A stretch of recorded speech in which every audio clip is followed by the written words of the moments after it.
हे बघ, माझी पूजेची तयारी झालीये. तू जाऊन आजी, काका, रेवती आत्या, प्रथम सगळ्यांना जाऊन सांग की तयार होऊन बाहेर या.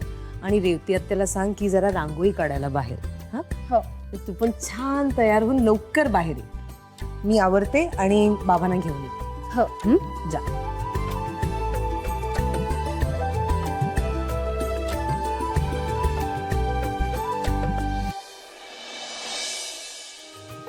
आई अनुवहिनीने ना हे एक बरं केला, पूजा करायची ठरवली. म्हणजे आता बघ ना, इतके दिवस नेगेटिव्ह फील होत होतं घरात, पण आज एकदम मस्त आणि पॉझिटिव्ह वाटतंय.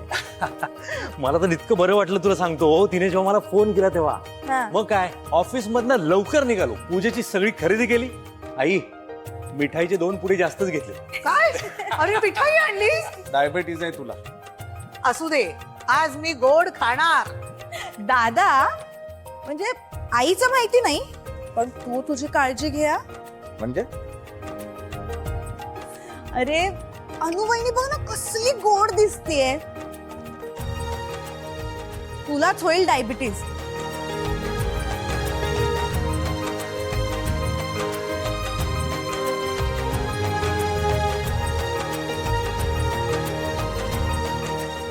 हो हो, असू दे असू दे.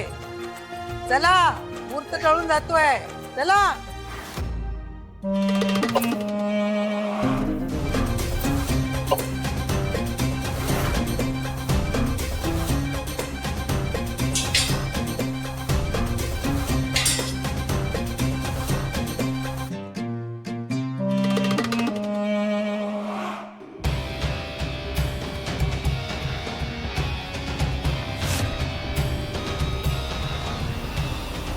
राजन, अरे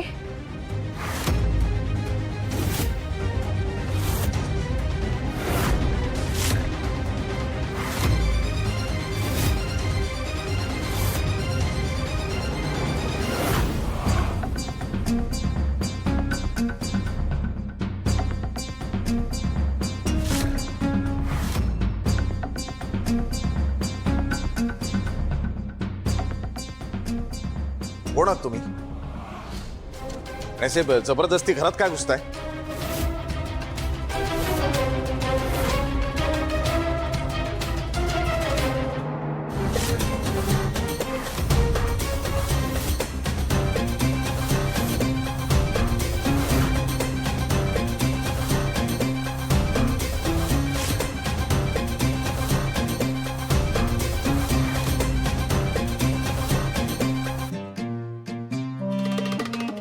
सांगतो सांगतो सांगतो.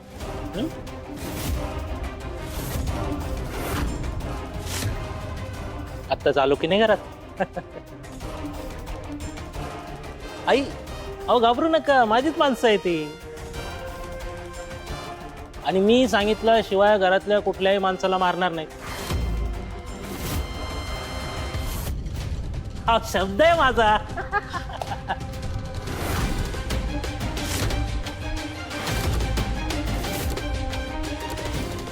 काटकर साहेब, सर्वात आधी या तेलंगकडनं तुमच्या समस्त कुटुंबाला होळीच्या खूप खूप शुभेच्छा. काय ओळखलं नाही मला? अहो मी तेलंग, तुमचा तो पार्टनर राघव, तो चांगला ओळखतो मला.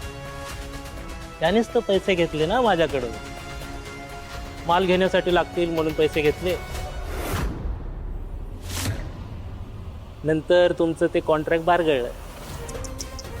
वाईट झालं, माझं पण खूप वाईट झालं. आता तुम्ही घेतलेले पैसे तुम्हाला परत करत नाहीये.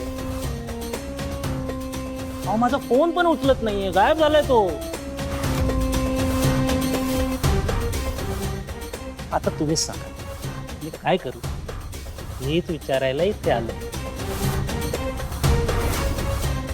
काय ना, मला असं सणासुदीला कुणाला त्रास द्यायला नाही आवडत. तेव्हा आता पटकन मुकाट्यानं माझे पैसे मला द्या. मग मी जातो. चला चला द्या, माझे पैसे मला द्या. अवी, काय प्रकार आहे?